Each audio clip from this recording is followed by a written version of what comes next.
Bonnie Parker and Clyde Barrow's gang were in a stolen Ford V8 on July the 18th, 1933. The people in that car were Bonnie and Clyde, of course, along with Buck Barrow, which was Clyde's brother, and Buck's wife, Blanche Barrow, along with W.D. Jones, who was along for the ride of his life. They had spent the day working their way south, pulling small robberies along Fort Dodge, Iowa. They hit 3 filling stations in about 15 minutes, taking cash and coins.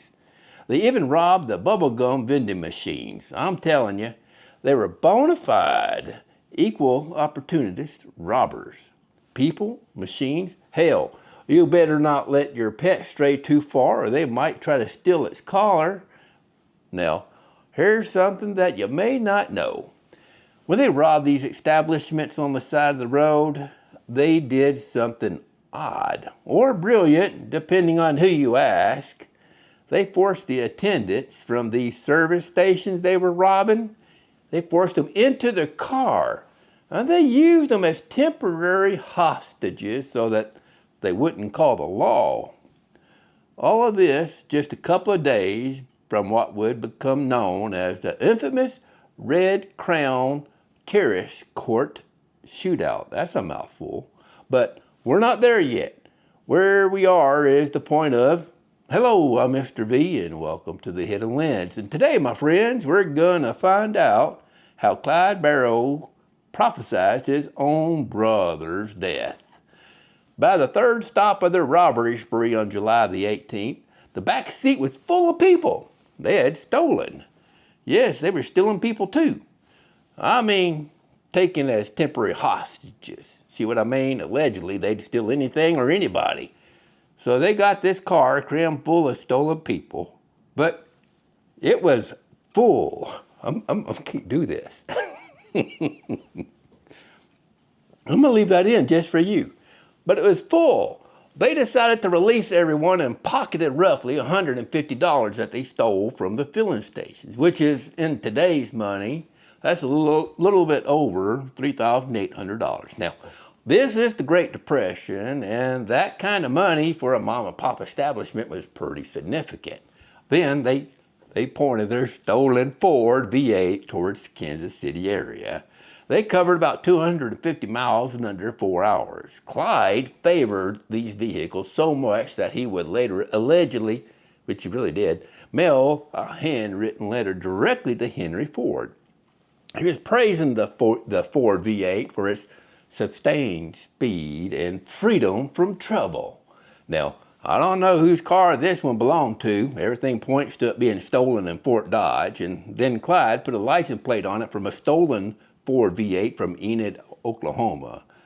Now, that was what they put on the car they were currently driving. The license plate belonged to a Dr. Fields from Enid, Oklahoma, whose car was stolen on June the 26th, but it's not documented well enough to know whose car Dr. Fields' license plate was put on right then that they were driving. If they don't confuse you, it's okay.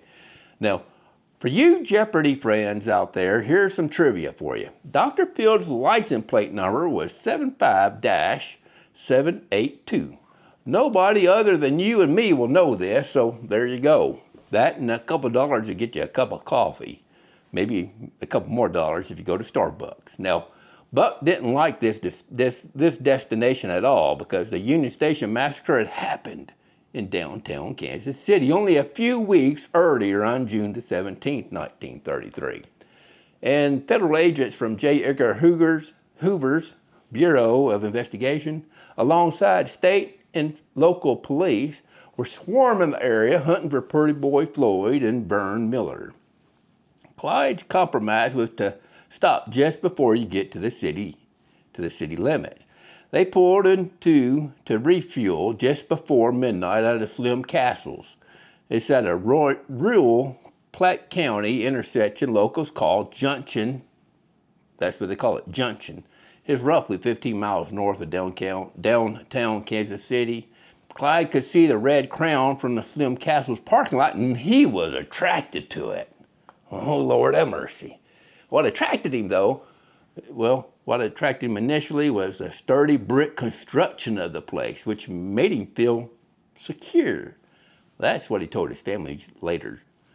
He told his hot, dirty, agitated passengers, not the hostages that he stole, they already let them go.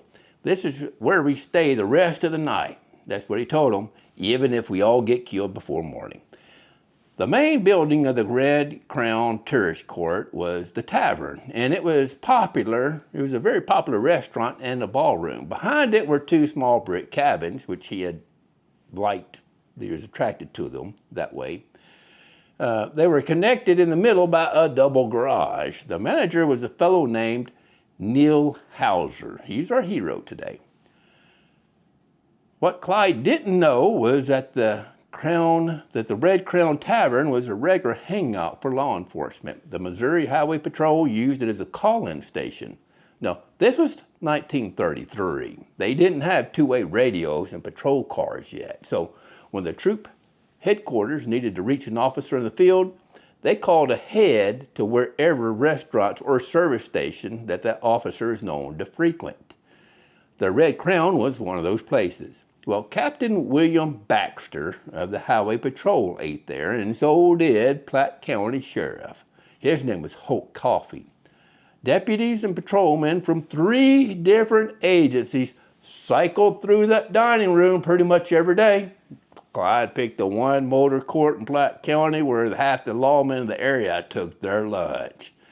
Before they pulled into the Red Crown Tavern, Clyde had W.D. Jones and Buck lay down in the back seat, and then he covered them up with blankets. So when Blanche walked into the office to book the room, she could tell the Hauser there's only 3 of them in her party. Now, the reason she did that wasn't to save $4 on the room rate. This was something Clyde had tried so he could disguise the number of people in the group. It didn't work for 5 reasons, and all of them come from not being as smart as a 5th grader. Shout out to Jeff Foxworthy for that one. First, Blanche. She was wearing tight Jodhpurs. That's it, Jodhpurs. Jodhpurs. Look them up, but don't wear them. These were fancy riding breeches, tight from the knee down to the ankle and flared at the hips and at the thigh. The kind of thing you'd see on a wealthy woman out east who rode horses, or a starlet in a Hollywood movie. You didn't see them on a woman in a small Missouri town in 1933. People who saw Blanche in those damn things were still talking about them for 40 years later. Second, the head count didn't add up. Dude count past 3. Blanche told Hauser as a party 3, but Hauser is watching out the window, and he saw the car from his rear window, and he could clearly see 5 people get out of the car and walk into the rooms. That's not normal. Third, it was the way the car parked. Hauser watched the driver pull into the cabins, open the left garage door, or the right one, and back the car in. Backing it in like that was called gangster style. Normal guests pulled in normal. Fourth, and this is the famous one, Blanche paid in coins. The room rate was $4, so for both cabins, for one night. She handed Hauser a fistful of coins. $4 in coins in 1933 meant carrying a pocket full of heavy change. Normal people pay for a hotel room with bills. Who's going to carry that much money in their damn pocket? A little while later, Blanche walked into the Tavern restaurant and ordered dinner for everybody. Now, the Tavern and the hotel, or the court thing, they owned by the same people. Well, she ordered lunch for everybody. 5 chicken dinners, 5 beers for a party of 3. Hey, make it a party of 6. I like a chicken dinner. And she paid with those coins again, though. The next morning, she came back again and bought 5 more meals and paid with lots more coins. What the hell were they thinking? So where did all those coins come from, though? Well, as Jeff Guinness' book, Go Down Together, lays it out, the coins came straight out of the cash register, and the gumball machines at the 3 Fort Dodge service stations the gang had robbed earlier in the story. Now, I did have some dude on these recordings, on these videos, state that, oh, they never robbed a vending machine. Dude, don't stop typing. I'm just telling you. Old man to dumbass. Well, the gang had bills, about $150 worth, but Blanche was burning through the coins first because it was the heaviest to carry. Fifth, well, it's that Hauser tried to do his job and write down the license plate number of the car parked in the garage, but Clyde wouldn't let him. He said, oh, hell no. But Hauser did manage to walk around the back and look through the cracks in the wood, because you got this wooden area. It's called a wall, and then they put these boards in it, so there's cracks between the boards, so he looked between them, and he could see the license plate number. Must have been a light on. Well, the next morning brought another red flag. Clyde had taped newspapers up inside the windows of the cabin overnight to keep anyone from looking in. I guarantee you a fifth grader knows better than that. The Red Crown only had 2 cabins. They rented both of them, and there weren't any other guests. So when one of the 2 units suddenly has newspapers covering every window, and the people inside it refuse to let any of the staff come in, and only one of them ever shows her face outside. That's not very normal, and they didn't do very good trying to blend in. Hauser took his concerns to 2 of his regular customers. You'd know it. Highway Patrol Captain Baxter and Sheriff Coffey. He gave them the license plate information, and by midday, the license plate check come back as it was stolen out of Enid, Oklahoma. But you already knew that. The plate told the lawman the car was hot, even though it was a completely different car wearing that license plate. In the afternoon came the call that turned this from a stakeout into a manhunt. A druggist named Louis Bernstein, who ran the Platte City drugstore. He called Sheriff Coffey. He said, a stranger, that as he described as a good-looking gal in a slinky riding habit, had just been in the store. That was Blanche wearing those messed up pants, those equestrian horse riding pants. She had bought some bandages and atropine, A-T-R-O-P-I-N-E, atropine, some sulfate, which isn't something you walk into a drugstore and grab off the shelf. It's a medical compound used, in 1933, is used to both dilate your pupils, and more relevant to here is to help dry secretions in burn wound dressings. It's exactly what you would buy if you're trying to treat severe burns without taking the patient to the hospital. After Bonnie got her leg burnt in the Wellington crash on June the 10th, the Barrow Gang they had been buying these medical supplies for her burns at pharmacies all across the South and Midwest. Law enforcement had figured that out already, and the drugstores in Oklahoma, Texas, and Arkansas had been put on high alert. If a stranger comes in asking for burn dressing supplies, call the sheriff. Well, Bernstein called Coffey and described what Blanche had bought. Coffey had his answer. The party in those cabins were the Barrow Gang. Coffey's son Charles was standing right next to his daddy when the realization hit. Years later, Clarence, which was Clarence Coffey, told the papers that the look on my father's face, I'll never forget that. Hell yeah, I'd have a look on my face too if I was about to face some natural born killers. Although on my face might be smiling. Coffey had a sheriff's department in a small rural country. His own description of what he had to work with was no protective gear, no radios, no weapons to speak of other than squirrel rifles and a few pistols. Well, hell, we've done a lot more with a lot less. His county prosecutor, David Clevenger, told him to drive to Kansas City and ask Jackson County Sheriff Tom Bash for help. Jackson County had what Platte County didn't. They had machine guns, bulletproof steel shields, tear gas launchers, and an armored car. Coffey drove to Kansas City and asked Bash to let him borrow some of that stuff. But Bash told him, get to hell. He said, I'm getting pretty damn tired of every hick sheriff in the county coming here to pick up some stuff and telling me they have a bunch of desperados holed up and wanting help. I'm afraid there's nothing I could do for you. Coffey stood his ground, so Bash agreed to let him borrow some gear and some deputies. Probably to make sure his gear comes back. That's how we did it. Coffey ended up with some weapons, some bulletproof shields, those things are kind of weird, and an armored car. When the sun went down on July the 19th, the lawmen had Thompson machine guns, multiple steel boilerplate shields that made them look like medieval knights, an armored Jackson County sedan, at least one shotgun in the hands of Highway Patrol Trooper Leonard Ellis. Don't forget that name. It's a messed up name. A tear gas launcher, you don't really want that, and their standard sidearms. The Barrow Gang had Browning automatic rifles, the BAR, military grade, 30-06 caliber, the same rifle American infantrymen carried in World War I, and a weapon that would later become a standard issue powerhouse in World War II. That's because if you see them, you can get them.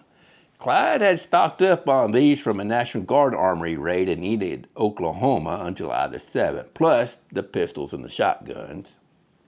The final posse consisted of 13 men. It included Sheriff Coffey, his son Deputy Clarence Coffey, and a group of Platte County deputies.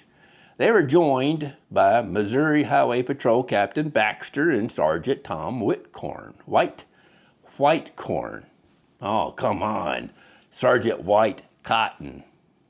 There we go. And Trooper Leonard Ellis, of course.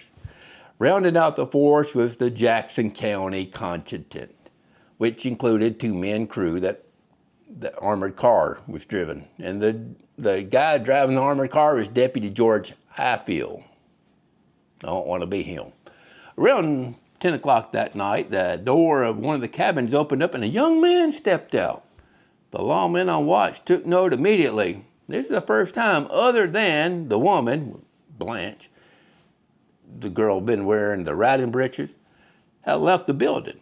The young man was 17-year-old W.D. Jones. He entered the establishment and bought 5 sandwiches and 5 bottles of soda pop. Then he walked back to the cabin. So why did W.D. Jones make the food run and not Blanche? Well, per Blanche's own memoir, Clyde wanted more food, and he sent Jones to Blanche's cabin with a message saying, give me some more food. Blanche refused because she was uneasy about the people at the tavern, about the way they looked at her. She was wearing those damn pants, right? And she said she ain't going. So that left Jones. It was the only time he stepped outside the whole time. The lawmen waited until about 1 o'clock in the morning. By then, the tavern crowd had cleared out, and that's how come they waited. They wanted to make sure all these innocent bystanders were gone. And the only people left on the property were the gang in the cabins and the posse taking their positions in the dark. Whitecotton's official Missouri Highway Patrol account. 2 Platte County deputies were stationed up on the roof of the Red Crown Tavern, looking down at the cabins. The armored car with 2 Jackson County men inside was pulled up into the driveway and parked across the garage doors, blocking the only way the gang's Ford V8 could get out. Whitecotton himself and 1 more deputy were positioned at the end of the driveway as backup. The rest of the officers were arranged around the cabin. Sheriff Coffey and Captain Baxter, carrying Thompson submachine guns and protected by these boilerplate steel shields, walked across the open ground towards the cabin. Whitecotton, no, you know what I'm saying, Whitecotton wasn't even in uniform. He spent the whole day at his office and was wearing the seersucker suit and a Panama hat instead of his uniform. What type of job do you have there? It's like my brother-in-law wears shorts to go into work. I'm sure he looked a sight just like my brother-in-law. And standing at the end of the driveway, in a summer suit and a Panama hat, holding a service weapon, waiting for the shootout to start, The two cabins were not connected to each other. There was two garages in between them. The cabin on the right had a door that opened into the garage. That's the one that Clyde and Bonnie and WD were in. The cabin on the left didn't, which means they had to step out of the cabin and then turn to their left, from their left, and then run into the garage, which means they had to expose themselves in that kind of way. Bonnie and Clyde were in the right cabin, and the one with the interior going into the garage, and Buck and Blanche were in the left cabin. At 1 o'clock in the morning, Coffey bangs on the door of Buck and Blanche's cabin. Blanche calls out from the inside that she ain't dressed. Coffey, on the other side of the door, responds back, "Well, put those trousers on and come on out." Then he asks where the men were, and Blanche loudly tells him that the men were in the other cabin. It's loud enough that Clyde can hear every word because he was in the other cabin. So Clyde picks up his BAR and he goes through the door into his own garage. There's a glass panel set in the door that leads from the garage out to the yard where Coffey and Baxter are standing. Clyde can see Coffey through the glass panel. At this time, it's reported that Clyde yells out, "Who's there?" The sheriff opens up with, "The sheriff, open up," Coffey replied. "Just a minute," Clyde says, as he opens up his BAR and fires several rounds straight through that closed garage door. Captain Baxter, standing out front, catches the rounds on his steel shield and staggers back. He's not hurt, though, because he hit that shield that I don't like. Coffey does the smart thing, and he runs for cover, which is kind of good. Now, this is how come Whitecotton, all right? Whitecotton, who's watching from the end of the driveway, like the furthest way back, sees a man running away from the cabin towards him. That's a long run, though. Well, he can't really see who it is, so he assumes it's a gang member breaking out. He yells at Trooper Leonard Ellis, the dude with the shotgun. It's closer. "There's one, get him." Well, Ellis raises his shotgun and fires a load of buckshot, which catches the running man, also known as Sheriff Coffey, in the neck. And a couple of pellets of shot popped him right there. I don't think I want Whitecotton on my team. Put him on the other side. Well, Baxter and Coffey were pinned down. I think Coffey was pinned down by his own people almost, but Coffey's son, Clarence, stepped out into the open from across the street at the tavern, deliberately exposing himself to draw fire away from his father. A BAR round from inside the cabin came through the tavern's exterior wall, passed through both walls of the kitchen stove, and lodged in Clarence's arm. The slug was recovered after the fight. Inside the cabin, the gang was moving. Bonnie and Clyde and Jones went through the interior door of the cabin and into the garage where the car was waiting. Buck stepped out of the cabin that he and Blanche were in. Like I told you, they had to step out to be able to get into the garage. And he had his BAR, and he was just firing away. Well, Captain Baxter took that opportunity and opened up on Buck with his Thompson machine gun. It's a pretty smart move for Captain Baxter. That's when a round from Baxter's Thompson hit Buck in the left temple and exited through his forehead. That was not a good move for old Buck. Now, Blanche Barrow, who weighed about 81 pounds, she crossed the open ground, grabbed her husband who had been shot in the head wound and all, grabbed him, dragged him to the car. They got him in the back seat and Blanche climbed in with him. Several things went wrong for the lawmen all at once. Well, the armored car was still sitting across the garage doors, boxing the gang's car in. But Clyde started shooting the armored car, but the armor plating wasn't designed to stop a 30-06 round that he was using. Those rounds went through the armor and hit the driver, Deputy George Hatfield, in both knees, damn it. One bullet hit the armored car's horn, and the horn started blaring continuously and wouldn't stop. Some of the posse heard the horn going off and interpreted it as a ceasefire signal, and they started to fall back.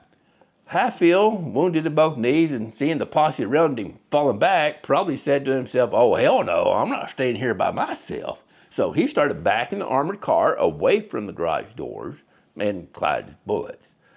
Another piece of confusion that helped the gang, the officer behind the cabins firing that tear gas rocket. I told you tear gas ain't good. But he overshot the cabins, and the tear gas flew over the cabins and landed across the road at the Slim Castle's parking lot. And the wind started blowing the tear gas across the highway and into the faces of the lawmen. Oh yeah, that's not good. Kind of like spitting into the wind, right? Well, Clyde did what anyone would do in this situation. He floored the Ford V8 out of the garage, past Coffey and the rest of the posse, straight out of the parking lot and onto Highway 71. As they did that, the posse fired one final volley at the car. A Thompson machine gun burst at the rear window and caused glass to shatter and spray into Blanche's face. Slivers of glass went to both of her eyes, and it's reported that a fragment of a bullet hit her in the head, right at her hairline. All of this destroyed her left eye and caused permanent blindness in that eye. When the smoke cleared, and there's a lot of smoke because of all that damn tear gas, the lawmen took stock. The lawmen's injuries were minor. Sheriff Coffey had 2 scratches on his neck from Elliott's buckshot, although he really wanted to claim that it was from Bonnie and Clyde. Deputy Clarence Coffey had a slug in his arm from the BAR round that came through the tavern kitchen and stove. Deputy George Highfield had a gunshot wound, or multiple, in both knees from the rounds that went through the not armored car. No fatalities on the lawman side, though. The injured deputies were transported to Bethany Hospital in Kansas City. When the officers swept the cabins, they found what the gang had left behind. 5 sandwiches that Jones had bought 3 hours earlier were still on the table. Next to them, 5 empty soda bottles. They also found a syringe kit, which led to some short-lived speculation in the press that the Barrow Gang were dope addicts, but the kit was just a leftover from a medical bag that had stolen from the Enid doctor dude in Oklahoma on June the 26th when they'd taken his V8. Per the FBI report filed by Agent D.W. Brantley on August 17, 1933, the lawmen recovered 1 Browning automatic rifle, 5 Colt .45 automatic pistols, and 47 spent casings from inside the cabins. Some of those Colt .45s tied back to the July the 7th National Guard Armory raid in Enid, Oklahoma. And one of the recovered sidearms has a darker provenance. It was a personal pistol that Buck and Jones had taken off of Marshal Henry Humphrey's body in Alma, Arkansas, after Buck shot him on June the 23rd. Well, somewhere up Highway 71, heading north into the Iowa darkness, was a shot-up V8 with a dying brother, a half-blinded sister-in-law, a teenager riding shotgun, and a man at the wheel who had just driven straight through what should have been an impossible trap. Well, they had escaped the law this time, but you know how it ends. If you like this episode, go ahead and click that like button and go ahead and give us a subscribe. I'll see you in the next episode of The Hidden Lens.